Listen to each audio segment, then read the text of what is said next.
Everybody, this is Johnny D's Music Mania. I'm Johnny D. Over here is George. Down there is Hello. Michelle. Tonight we are talking about this album. Talking about Dolenz, Jones, Boyce, and Hart version. Yeah. from 1976. Don, I don't have that one. Wow. I don't have this one.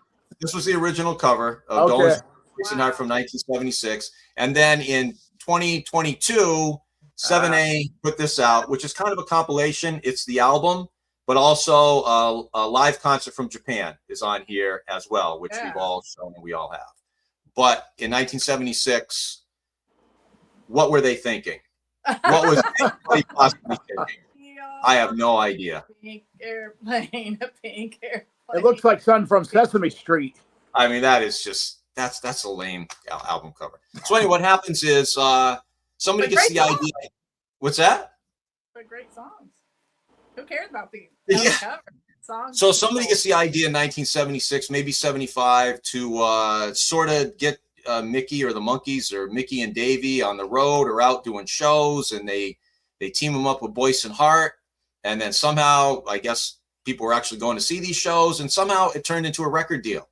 And so we have the Dolenz, Jones, Boyce and Hart album from 1976. They did a TV special for it, syndicated. I don't know how many places it was shown, but you can find it on YouTube.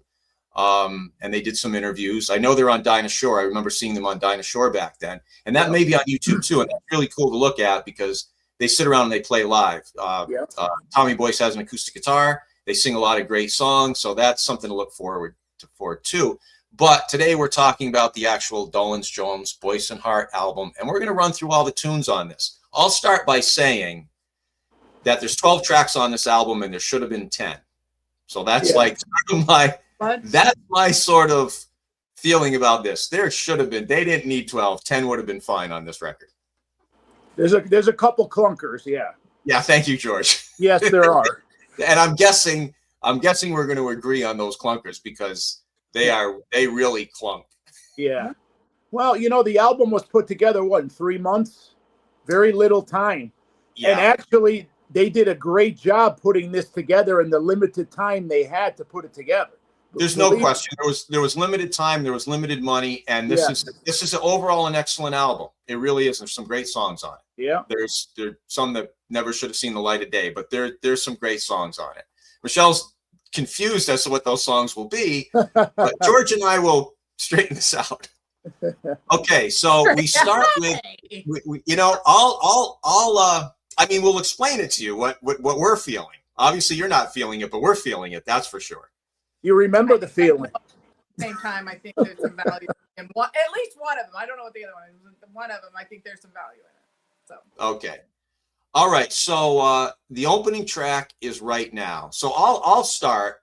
I'll start each one. I'll give you my say. Maybe we'll go around to George, then to Michelle. Okay. So Right Now is the track opener, album opener. Davy's singing this, and I don't think it's an album opener. There's certainly songs on here that could have opened the album. Absolutely. And it always confuses me. I just did a conversation with somebody about another album, wondering why Ringo's actually new album. Why that when there's such songs on that album that would have been great for an opener. I mean, this is not a song that invites you into this album at all. No.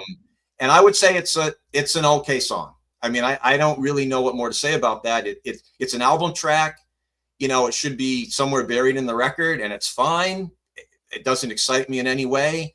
It's just not an album opener. That's my take. George? I agree. I mean, why couldn't they open it with I Remember the Feeling? I mean, that was the big hit supposed to be on this album. They did have a single that came out, I Remember the Feeling, so you would figure that would have been the first song on the album. It's right now the first song is a good song, but it shouldn't have been first on the album. Maybe they could have put it like 5th or 6th, or maybe on side B put it like 3rd or whatever. But it's middle of side first, 2. Definitely.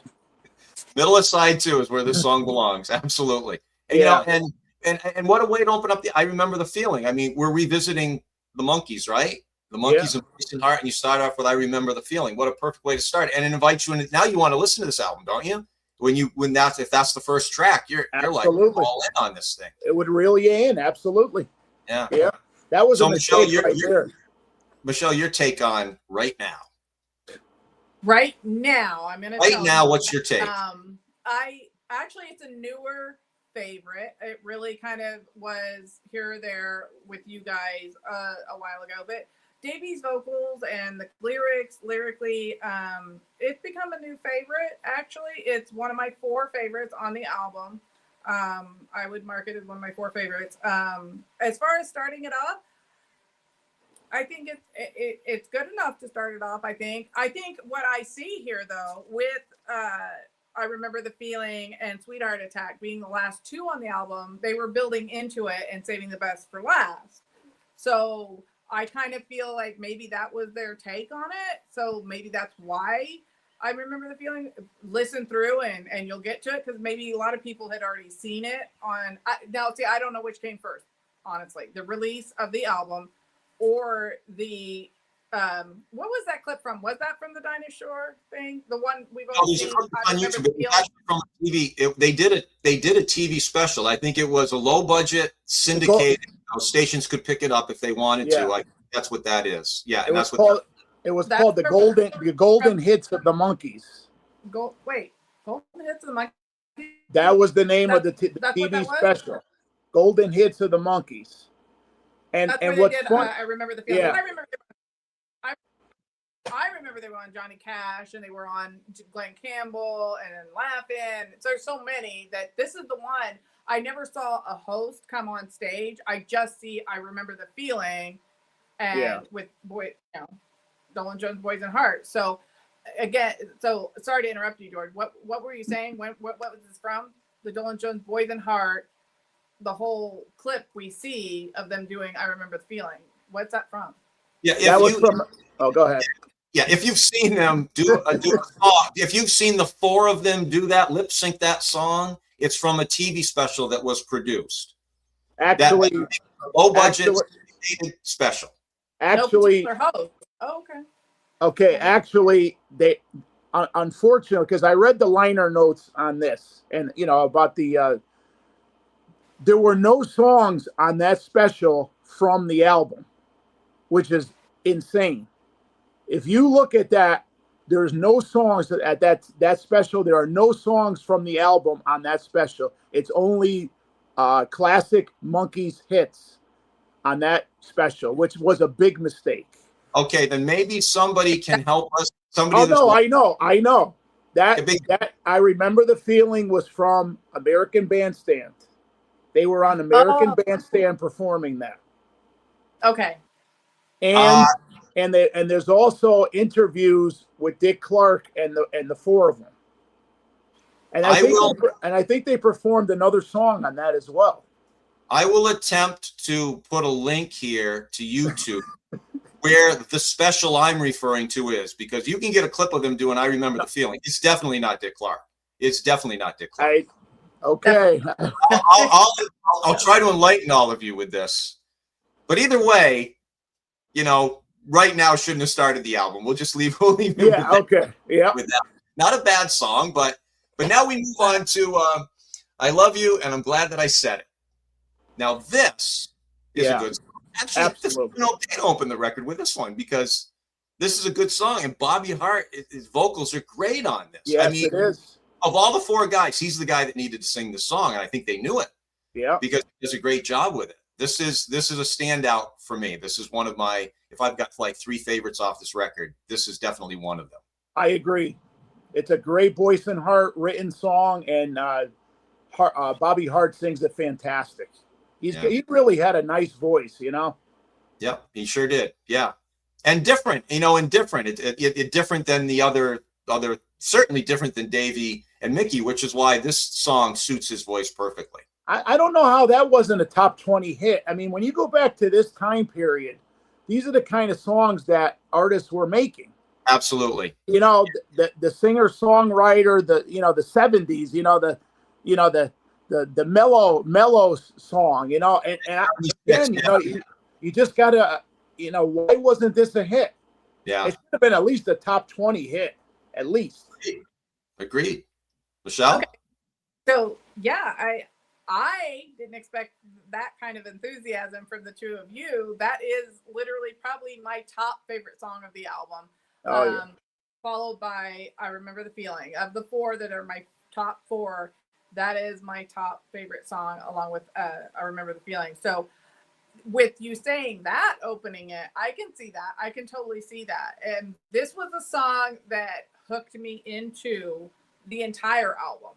This was when I discovered it. 7A released it, of course. I didn't have the original, but 7A released it. I had actually seen the clip of I Remember the Feeling, which actually drew me. That was actually drew me in to listen to the album. But when I listened to I Love You and I'm Glad I Said It, I couldn't stop listening to it. I had it on repeat play. I was headed out to a convention that I met you at a year later. You were at, but I didn't meet you that year. John, I'm sorry, speaking of John. But yeah, I mean, I was out there. I'd been coming from a trip up to Niagara Falls, and I was going out to Boxborough, and I had, oh, hey, I have this on digital, and I started listening to it, and that's when I discovered the entire album. And this song just, like, that was it. I mean, it John's right. It drew me into the entire album. And that's why it would have been a great opener, because it's not what the opener is supposed to do. It's supposed to, I'd like to take this journey with these people. Yeah. You know, right now you kind of go, I don't know, do I want to take this journey or not? You know, that's so. And now and we go to the third track, You and I, which certainly has a history with the Monkees, doesn't it? But they were big on this. I mean, there's a lot like I Love You Forever, It's Not Too Late, You and I. There was other things they record, even words they recorded that re-recorded it. There's a lot of Monkee songs that had different lives, that lived in different places. Yeah. And this is certainly one of them. It's interesting though to, you know, so this is basically you know, it's You and I, which everybody, you know, knows probably more from Just Us than from this record. But, you know, Right. I don't know if I think the Just Us version I probably like a little better. I mean, I like the song. I mean, it's a great song. It's a great song to have on this record. It's great that Davey and Mickey wrote a song together. Yeah. And it's good. I probably prefer the Just Us version slightly better though. You know why? And you know mainly why? Peter's bass on it. Yeah. Peter's bass just elevates that song. So yeah, I'll take the Just Us version over this, but I still love the song. So, you know, and it's nice too because you get to hear Mickey sing it and you get to hear Davey sing it. So yeah. It's the best of both worlds. Yes. And the Mickey version is a little bit more relaxed. You know, it's got that 70s sound to it, you know. But yeah, Davey's version is great on Justice too. So I love that song. That's another one of my favorites. You and I love that song. Me too. Yeah. I'll have to side with John. It's a solid song, no matter where you put it, no matter who's singing it. Like this album, because this album was great with the four of them. But I'd side with John. I think it just Justice had a slight edge on You and I with Davey's vocals and Mickey. Yeah, I'd have to say that. Yeah, in total agreement. But a solid song nonetheless on both albums. Absolutely. Then we go to the fourth track, Teenager in Love. Now I love this song. I've always loved this song. But you know, as George was just saying, we're in the 76. You know, we're going in 76, 77. Adult contemporary is really becoming a thing now. And you're getting the Dan Hills and Fogelbergs and, you know, you're getting all that sort of vibe that's happening now. And I'm not saying there's anything wrong with it. I'm just saying that's the vibe of radio now. Adult-oriented radio is happening. Yeah. And this is that just a lukewarm version. It's just it's a lukewarm version of Teenager in Love when, you know, it harkens back to, you know, the earlier days of rock and roll and doo-wop and stuff like that. And I think they could have done a much better version of it, considering the four vocalists that they had. Yeah. They could have really made this sort of a doo-woppy thing, which I would have appreciated much more. Yeah. I think Capitol Records, you know, like the previous success of the Beach Boys, what was that, in 73, they had their greatest hits. What was that? Endless Summer. Yeah. And I know around this time period, like nostalgia was big. Like I remember my parents used to have all the 50s and 60s, greatest hits of rock and roll.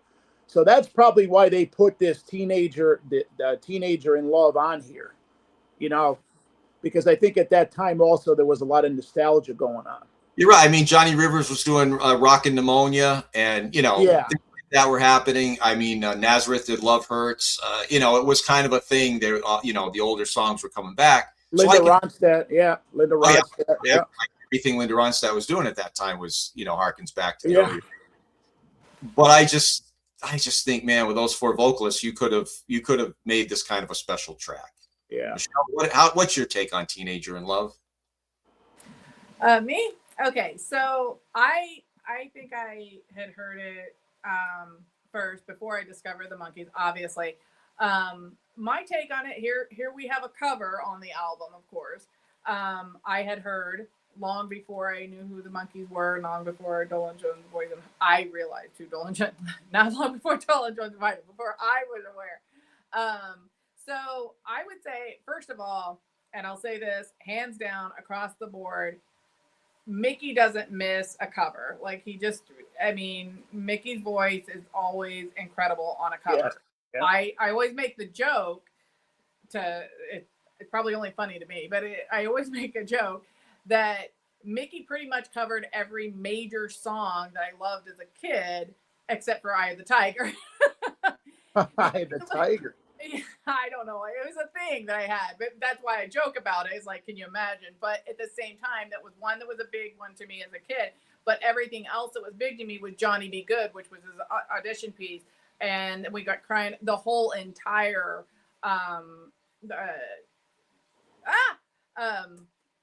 King for a Day album. And then Remember, I love the Righteous Brothers. So all these songs I'd heard, Crying in the Rain Up on the Roof. So to me, I appreciate the cover, Mickey doing the cover, because it's going to be solid across the board. Could it be better with those four vocalists, with what we had, the talent we had? I have to agree with you that it probably could have been elevated a bit. I have to agree with that. But yeah, I mean, it's a solid cover, but it popping up on this album and then at that kind of, I don't know. To me, Boyce and Hart, Dolenz, there's a lot of talent there. Maybe even just a whole other song could have been injected there. I love the song. I love it. But either, yeah, like you guys said, either elevated in a sense, or not that it's bad. Not as bad at all. I wouldn't say not that. It's a solid cover because that voice just can't miss it. But yeah, I think it is slightly watered down, perhaps. Yeah. That was Dion, right? That sang that initially. Dion. He was the original singer of that. Dion. Was it Dion? Yeah. Okay. Yeah. And I love Dion, and I love that early stuff for sure. Yeah. So they could have. I know. That's it. I think it was a little bit of a missed opportunity, but it's still a fine song to have on the record. Yeah. I don't have a problem with it. I got problems coming, but I don't have a problem with that one. So number 5, Sail On Sailor. I think the only interesting thing about this is you get various vocalists on this track. Yeah. That's what's interesting. I don't know for sure. Maybe one of you know, but I think it's Tommy Boyce is singing one of the verses. Is what I think. Yeah, I think it sounds like Tommy Boyce. Yeah. That's not Bobby. Yeah, that's Tommy. That's on that one. So I don't think it's a great song. I don't love the song. I don't dislike the song, but I think it's cool that you get everybody taking a lead on here. That's really my only take on it. What do you think, Jordan? Now, Johnny D, is that the same song that the Beach Boys made, Sail On Sailor, or is this a different song? I think this is a different one. It's different. Oh, and it's funny because they both came out about the same time, too. Yeah. Okay, so it is. I mean, it's a good song. It's okay. I like what you said, how it's got the different voices on it. But again, it's a little weak. It's okay. It's all right. Weak's a good word, George. That's a good word for it. It's a good B side, I think. A great B side. Yeah. Michelle, Sail On Sailor. Sail On Sailor. Okay, so I'd have to say, probably going to be very brief, but I'd have to say I'm completely with you. I'm not really somebody that is analytical on the technicals of a song, like more of a how it makes me feel and all that, of course. But I would have to say the one thing that jumped out at me was it was just the harmonies, Davy's lead, the harmonies, and Mickey's background vocals that really stand out about the song. Over time, not initially, but over time, lyrically, the nuances of it, I probably appreciate it a slight bit more than the two of you. But like it's actually on one of my top 4 favorites on the album, and probably just because of the nuances lyrically. Okay, that's fine. And then we basically close out side 1. See, I still look at albums as albums. Because I grew up my entire life, an album was an album. Sequencing was important. What closed side 1, what started side 2, what closed the album was always important. And I think it was important to artists too. Yeah, I think that's what they did. So we closed side 1 with "It Always Hurts the Most in the Morning," and I really like this one too. This is right up there with me of the top songs on this record for sure. Absolutely. I got to pick a top 3. This is in my top 3. Absolutely. And it seems like the Boyce and Hart songs, that they write about, relationships. I think Bobby Hart was going through a divorce at this time. So, it's always their songs about, relationships and stuff that are really fantastic. Like "It Always Hurts in the Morning When I Think About You," and what a fantastic song. Great lyrics of this song. Just listen to the lyrics of it. Yeah. Agreed. It's a great song. Michelle? What song are we on? "It Always Hurts the Most in the Morning." Did we skip Moonfire? Nope. That's coming. Okay, then I have it. Oh, you're going by the original album, right? I'm going by the track listing on the album. Whatever the album is. I just went by the track. Second side, first song, I believe, on this one. It could be. At least, or I'm dyslexic. Okay. However it is, right now we're talking about "Always Hurts the Most in the Morning," I guess, which George and I both like a lot. Yeah, it's a good one. I like it too. Yep. Okay. So I apologize because that's okay. I may have screwed up. So you didn't feel that way last night.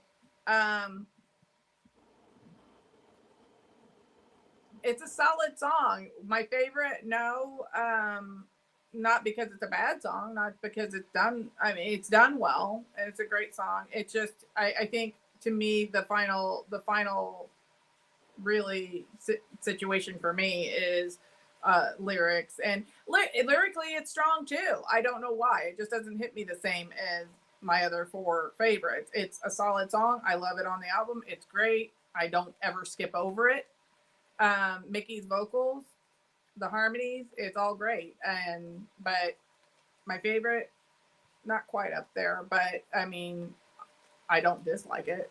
No. You know what I like about Johnny D too? I like the riff. "It always hurts in the moment." I like it's got a good riff to it. Just something about that song that I like. Boyce and Hart were great at that. Yeah, they were. Yeah. Okay, now yeah, you're right. A draw to it, yes. I'm agreeing. That the riffs are very much a draw into that song. Oh yeah. And now the next song, which doesn't need to be here. What a strange song this is. Yeah, "Moonfire" doesn't need to be on this record. It doesn't need to be anywhere at any time. And I don't even know what even happens here. There's nothing even to get into or to get moved by or get drawn into. There's nothing. There's absolutely nothing that happens here. And it wouldn't have been a problem for them to do. I know it's kind of standard 12 songs back then. Even the Beatles in England would do 14, but Capitol issued 12 because 12 is what you did back then. And so I understand that, but this is Boyce and Hart. Somebody could have come up with something other than this song. George, how do you feel about this song? I think it's terrible. I think it's the worst. I think it's the worst song on the whole album.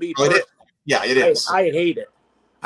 It didn't draw me in. I just didn't like the lyrics. I didn't like the vocals in it. It's just a strange song, and I don't know. I didn't think it was appropriate for this album. I don't know. Michelle, you gonna defend "Moonfire"? Yep. Okay. And if what I looked up is accurate, okay, it's originally a Lieber and Stoller song written, and originally done by the Coasters, so it was another cover. That I know for sure it was a cover. So, but to me, it makes sense in the sense of it sounds like something that would be in a Broadway, something in a production, which surprises me that they didn't kind of put it into a romp on the show. It would have fit perfectly, kind of like what they did. What was it Last Train to Clarksville, or was it another song where Davy's all in white in the cowboy hat and Mickey's all black, the evil guy, and then Peter gets tied up on the railroad tracks? Was that Last Train to Clarksville? Which one? Which romp was that? Yeah, I don't remember, but I know what you're talking about. I think it was Last Train to Clarksville. Yeah.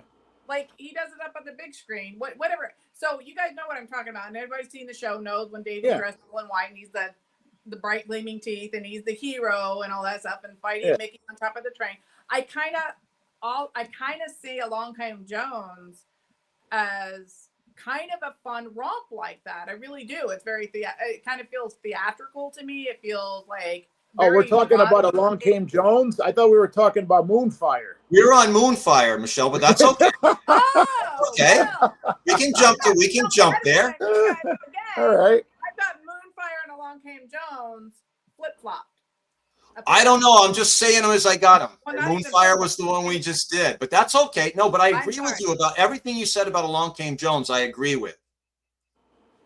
Okay, I agree with you. There's my Along Came Jones. Okay, but what we need to know is how you feel about this terrible song, Moonfire.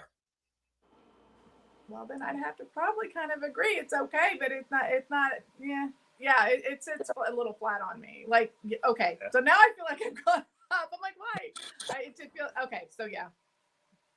I'll show Moonfire. Moonfire. Just I don't know. Well, so we have an agreement here. Moonfire, if it were not on the record, nobody would miss it. If anything was gonna be cut from the album, that would probably I think that's I agree. I mean, it's it just I don't know. It's just a giant bomb in the middle of the record. That's all. Giant bomb. Yeah. I don't know. So now we come to You Didn't Feel That Way Last Night. I could take or leave this track easily. Yeah. I could take it or leave it.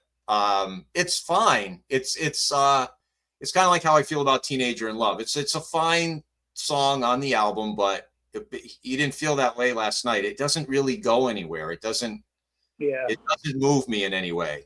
So I guess you're in agreement, George. Oh, absolutely. This is another one that they could have gotten off the album. But again, this album was rushed. Maybe that had something to do with it, putting these songs together, at a quick pace, like you say, like Boyce and Hart, you would figure that there'd be better quality on here, Yeah, that's just, it's just, I don't, but I don't have a problem with being on the record. And you need, eventually you're going to have album tracks that are just going to be album tracks. And that's kind of what it feels like, but there's nothing exciting or inspiring about this song. Michelle, you going to defend this song? You can. No. It's an album track. It's, they all perform it great. I mean, musically, the instrumentally, vocally, they all deliver it just fine. But it doesn't. No, I mean, there is so much talent packed in those four guys that it could have been another track. It could have been a lot of different things. It's not, like I said, I mean, I can't really down any song on this album. It's a great compilation, but it's a great album. But that's the one that kind of like it's there. And now we go to Along Came Jones, and we know Michelle's feelings about this, which are great. I feel exactly the same way. I remember Tom Jones doing this as a bit on This Is Tom Jones, a TV show.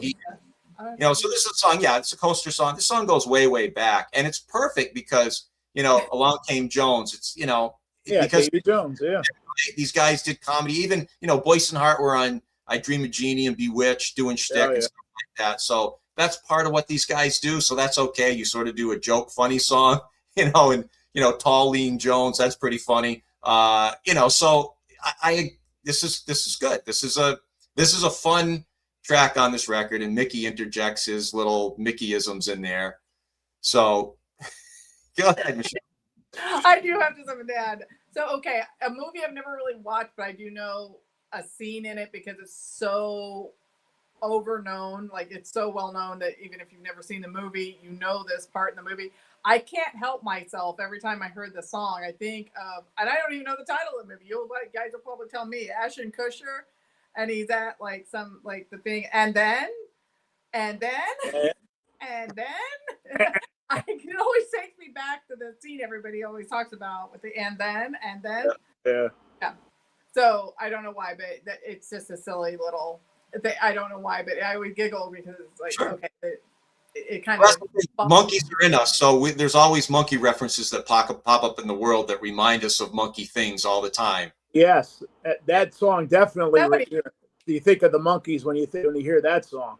And I'm sure they performed that when they went on tour, Dolenz, Jones, Boyce, and Hart, when they went on tour. I'm sure they, must have romped. Mickey must have ran around the stage and, went crazy when that song came out, They could have had fun with that for sure. Yeah, absolutely. Rider to the railroad track. What a jerk. I love that part. And there's little things interspersed, like we've got like a porpoise joke or something. I mean, little things in there that I think they fall flat for me, but at least they're trying little things to keep the humor in, kind of like a monkey album would be. Yeah. So I get that. Yeah. Now we go to the 10th track, Saving My Love for You. The interesting thing about this is like really bad. I never use this word, and people use it about movies and things like that. And I hate the word cheesy. I never use the word cheesy, but that kind of comes to me like this. This is like cheesy disco. It's like bad disco, but I love it. Oh, you do love it, huh? Well, really? Okay, George. Maybe love is too strong. Love. You like it. It's a song that I like, right? But right? It comes in like when it comes to the boompa boompa, it's just like, wow, it's just. But I think it's fun. It's fun to be on here, and I guess in my way, it's almost like if I want to think about it so that I can feel comfortable liking it, it's like they're sort of goofing on dance music or something. Maybe that's how I look at it, which I'm sure they weren't doing, but that's kind of how it feels like to me. But I like it. It's fun. I like it, but it's what it is. George, what do you think? Help me out here. I don't know. I didn't care for it because when I hear the Monkees, when I hear Mickey Dolenz and Davy Jones, I don't hear disco. I don't know. It just. But I know during this time period, like a lot of groups like Kiss were, sounding a little more disco. I know Rod Stewart with "Do You Think I'm Sexy?" The Kinks with what was that song they did? I want to Superman. That's it. That's sort of like a little disco flavor to it. So, but I don't know. I'm not used to the Monkees singing disco. I mean, it was an okay song, but it wasn't one of my personal favorites. Michelle, help us out here. What do you think of this song? I don't know. I don't know. I'm kind of with you guys. I'm kind of at that place where I always hate like judging a song because I know at some point it may hit me completely differently. I'm thinking, oh my God, no, I really love this song. So that's my constant disclaimer. I kind of hate like feeling like I'm, either cheating on songs by choosing one over another or judging a song too harshly because later down the road I'll be like, oh my gosh, I like felt this way about it, but so I don't know if it would become something more later.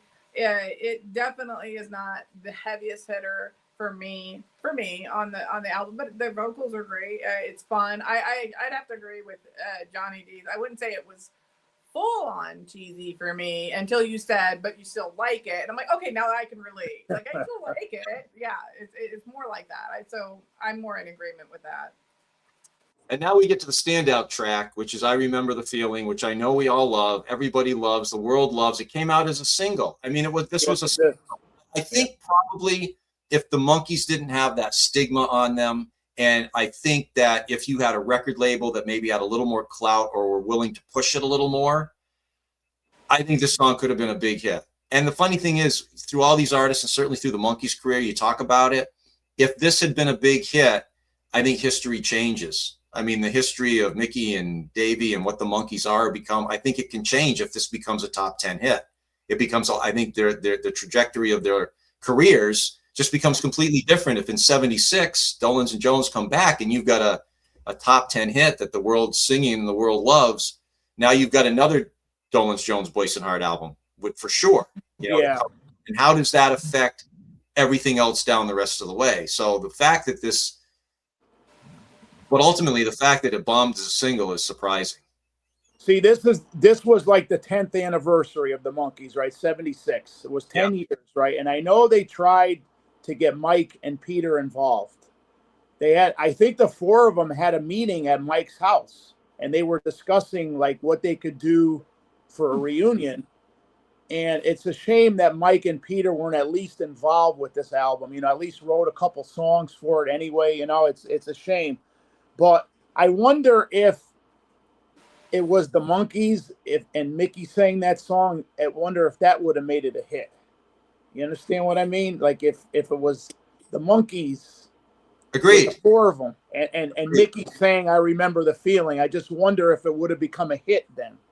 Agreed. It certainly would have gotten more attention, for sure, if you put the Monkees' name on it, and everybody knows that. I mean, Yeah. Mickey actually, there was a time where I think Mickey and Davy went out in the 90s. Yeah. It was called Monkey Yeah. Mania. Yeah. They couldn't use the Monkees. They couldn't use the Monkey name. Can't use the name. I know. Monkey name up there, and people go. They don't even know. Sometimes people don't even know who's in the band. You put the Beach Boys up. There's not, Mike Love's left in the band. But they put Beach Boys up there. Everybody goes. So just using that name Monkees would have probably gotten more traction for this song. Yeah. Which it deserved a better fate, don't you think, Michelle? This song. I'm in the middle of that one. I think, yes, the Monkees' name could have driven it home a little bit more, but I also think that clip, depending on when it came out versus the release of the album, I think that really shows the chemistry between Dolenz, Jones, and Boyce and Hart, and the fact that they created their sound. I mean, that kind of blows my mind. Like, if they did the theme song, they did Last Train, they did all these things that were the sound of the Monkees. I don't know how that didn't carry them along just on its own. In fact, I wrote down, I was like, it's kind of a shame that they didn't do a few more albums and maybe a few more tours. I wouldn't want that to change the path of the Monkees coming back together when they did and how they did.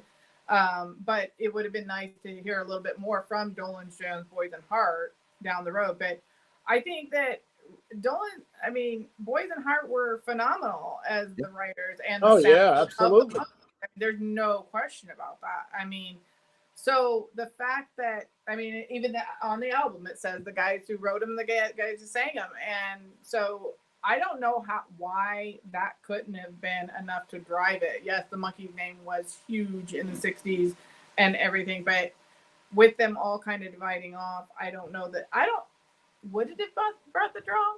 I mean, Peter first to leave, then Michael, and then we have changes and all that, whether or not they were going to come back together or not. Would it have been too soon versus the 80s with the three, and then, them doing their various combination tours? But I don't know. Maybe it was too soon. Maybe they kind of needed to sit like a fine wine or marinate as the Monkees to really hit as hard as they did in the 60s. Maybe that was the time for them to, but I definitely would have liked to have heard a lot more by Dolenz, Jones, Boyce and Hart. And I think we had the single taken off like it probably should have. It's just a great record. I was reading in the liner notes something about somebody from Capitol, a promotion guy, at the last minute went over to RSO Records, and the new person that was in charge of Capitol gave the album no. In other words, the guy that was with them with Capitol before was all ready, gung ho to give as much promotion as possible, and then he left for another company. Maybe that had something to do with it. It can, and you hear it all the time. David Cassidy had an album out in 1990 or 91, had a pretty good single off it called "Lying to Myself," And it's a great Yeah. and the record label went bust like 2 months after the record was released. Yeah. Hadn't, I think maybe David Cassidy's career is different. So it's just all these things, you know, you just never know how it's going to go. But I do know one thing, the final track on this record, Sweet Heart Attack, doesn't need to be here either. No. So those are the two, Moonfire, Sweet Heart Attack, take them off, make it 10 songs. And I think you got a much more solid album. It's just like, it's like a movie. Sometimes movies are just too long. And if people tighten them up a little bit, you know, you can have a better movie because it's going to flow better and it's not going to get dragged out. And, you know, Sweet Heart Attack doesn't need to close this record. I think, again, you know, it's one of these songs that's like, it doesn't get to, you know, it doesn't have that's, I don't know. It's just a very boring song. I didn't get the feel for it, you know?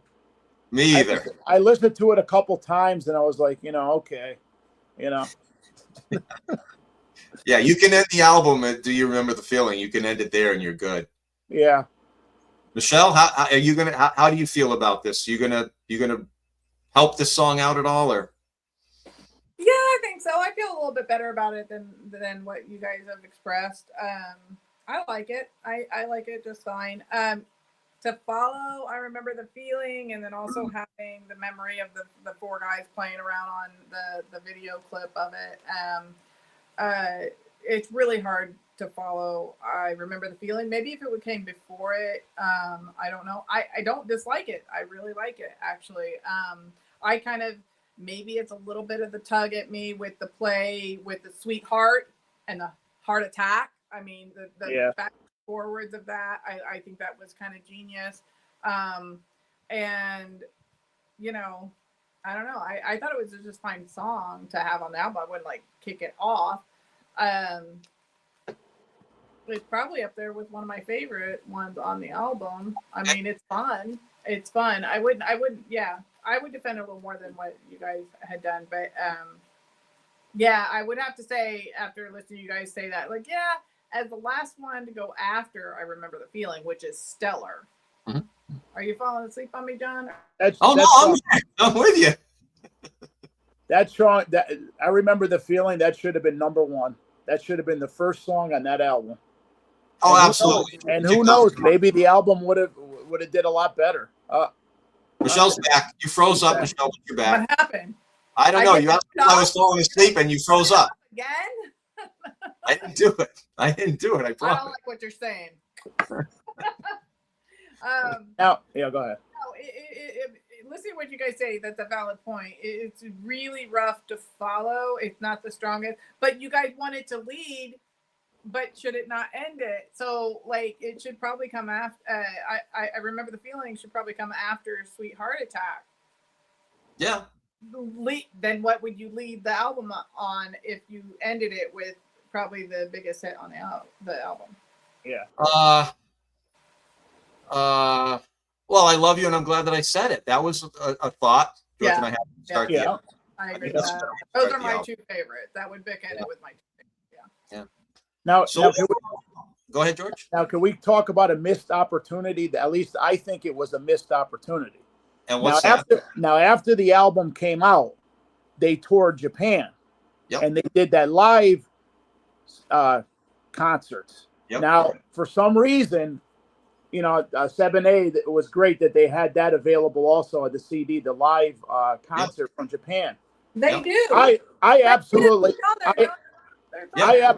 love that live CD. I think it's fantastic. Now, that did not come out until 1981. Oh. So what was the reason for that? That should have been along with the new album. They could have put out a live album as well. I think what happened is, I think in Japan, the Monkees started getting some traction around that time. I think Peter and Davey toured Japan at that time. I think Davey was doing some TV commercials over there. So I think the Monkees had a resurgence in Japan in the early 80s. That's what I think. And so therefore somebody had, you know, in the vaults recorded a live Dolenz, Jones, Boyce and Hart concert. So they put it out in Japan. I think that's what happened. All right. So that wasn't done by Capitol then, that live. I don't know. Capitol may have recorded it, but they certainly didn't put it out. Yeah. Now, I don't know who actually recorded it. Yeah. I don't Okay. know. But I love that. I love that, though. It's Glenn in the- fantastic. I think it's great. What's that, Michelle? I said somebody get Glenn in the room from 7A. I'm sure they know. Oh, he would definitely know, because he obviously he paid to have it put out. So yeah, he would know. That was And yes, we'd information. like to get Glenn in the room at some point. We're going to try to track him down.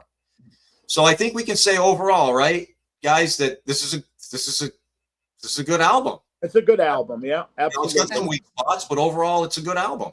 So we would recommend it. If you're a Monkey fan or a music fan out there watching us and you don't really know about this record, it's worth checking out, and you can certainly find it on YouTube. All the tracks are on YouTube, and absolutely listen to it. Yeah, and you can buy it from 7A. 7A re-released it a few years ago, and you can probably still buy it from 7A. And there it is, right there. I know. So, and it does have the live in Japan. And the live albums on there too. Yeah. So, All right, guys. Hey, it was fun.